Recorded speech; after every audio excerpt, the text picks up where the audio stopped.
Hello everybody, I am back again.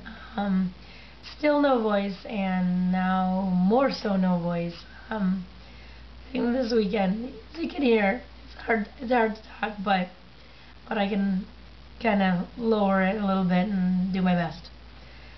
This weekend I went out dancing. I actually try to go out dancing every weekend. I don't drink at all. Very rarely. I drink milk while I'm there because I gotta give my milk in, right? And our clinic has us do milk 2 times a day, and I dance for about 6 hours, maximum, minimum 4 hours. We get there at like 1 in the morning, and we stay until like 6 a.m. Everything's really late here. People are really late night. People are not very early morning over in Korea here. And it's really fun because I dance really, really hard, and I really love dancing. So it's just something that is fantastic exercise for me, and I end up losing like 2 pounds over the weekend just because of how hard I dance. I don't drink because of the calories, and because if I drink, then I don't know, it's just no fun for me anyway. And yeah, it's just a good time. But unfortunately, I lost my voice probably because of the smokers and because I try to sing when I'm dancing too, so that doesn't help at all. So, but this week has been alright. My hunger is back, and I know it fluctuates, and I usually get my hunger back when I fall into a bad routine of eating something.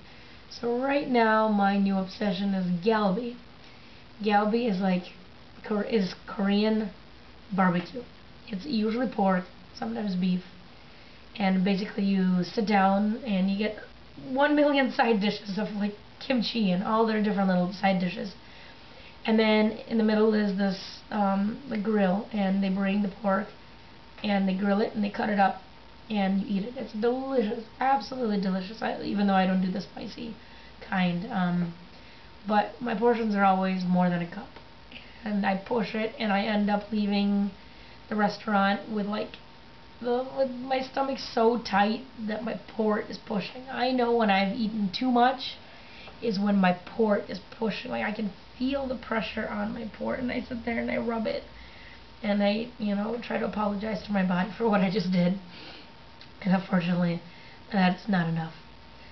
So I'm trying to get away from that because I go there almost every day, and then I eat the pork, which is really healthy. I mean, it's cooked really healthy. And then I eat the rice, which is also healthy, but just in the quantities that I'm doing, it is just not going to help my weight loss. So I stalled a little bit, kind of up 2 pounds, whatever, but it doesn't matter. Usually my weight fluctuates within 6 pounds any given day, so a little bit up, a little bit down doesn't bother me, but I do want to keep going down. The other thing that I've noticed that is slowing my weight loss is I have a Korean friend here who drives me a lot of places. He likes to take me places on the weekends, and my friend, and I've noticed that the first few months I walked everywhere. Like I'd ride into Seoul on the subway, and then I'd walk everywhere for hours, like 6 hours, just walk around. Now he'll just drive me in, and then we'll park close and walk, and I know that's killing it. That's killing the momentum that I've built up here. So I'm kind of cutting that off, and not asking for a ride, or if he offers, I kind of say no. And today I went into Seoul, and I went shopping, and just because there's a lot of areas that are super, super busy, tons of people walking around in their cute little outfits and their skinny little legs, which is motivating and depressing all at the same time. But I walked around for a good 6 hours, and it was really, really good. Good for me, good for my body. My feet are sore, and my feet are calloused up, and they look like hell, but I did get a pedicure this past weekend, so they look a little bit better now. But yeah, I'm gonna keep walking and keep doing the walking that doesn't feel like exercise, where you go shopping and you look around and you sit down and you hang out a little bit and then you keep walking, that kind of thing. So I think that'll definitely help. Yeah, it's the comparison here in weight is there's a lot of skinny people here. They're tiny. The Koreans are like this big, tiny, and so even though I'm 166 now, and it's a decently normal weight. I mean, I'm still chubby, I guess, but in America, I think I'd be a decently normal person. Here, I feel fat, you know.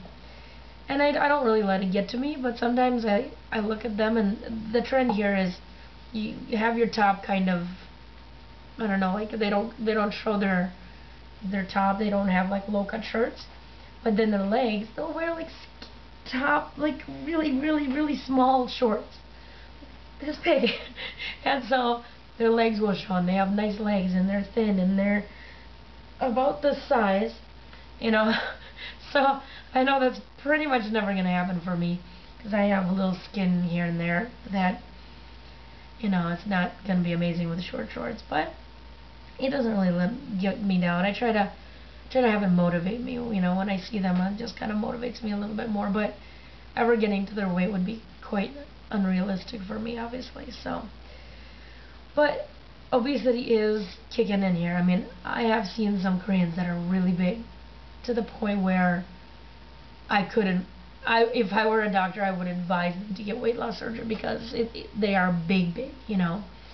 And there's a weight loss clinic here, a weight loss surgery clinic, and I think it's a lot for Westerners, because medicine here is really cheap. I mean, I went in when I lost my voice and I was having major coughing. I was so worried to go to the doctor because I thought it would be expensive, and then I went in there and they gave me my bill. It was $12, and my supervisor said, "Oh, is that expensive?" I'm like, no, not at all. I think I can cover that myself.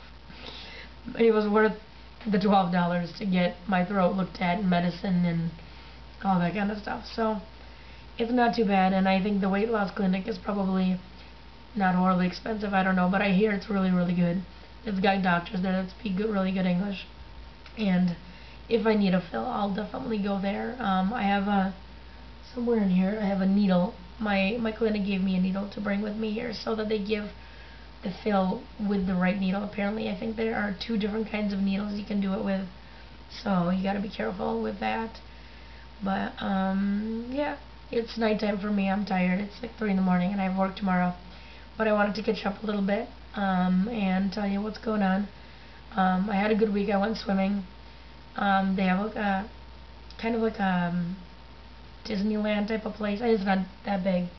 It's called Everland, and it's for kids. But then Everland has a side part to it called Caribbean Bay, which is like it's supposed to be the world's biggest pool resort. You know, they have the wave pool, the lazy river, the other river, everything. It's kind of fun. So I have a new bathing suit that I wore there, and I felt really good. You know, you'd think that being around really skinny Koreans in their bikinis would get you down, but you know, considering where I was and considering where I am now, I think I look pretty good. I don't mind it.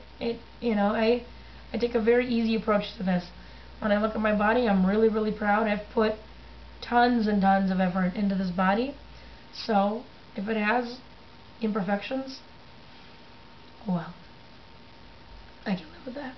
I can live with that any day. If I can breathe better, I can walk better, I can do 1,000 things better, I can smile happier because I go through every day without huffing and puffing, I'm happy. It doesn't take a lot to make me happy. So anyway, I will catch up next week, or maybe even this week, and show you around outside, because it's getting really nice out. It's really warm here. It's going to get really humid soon, and that's going to suck, but I'll show you around kind of where I live and where I walk outside and the path that I take and stuff. So alright, I'll talk to you all later. Bye bye.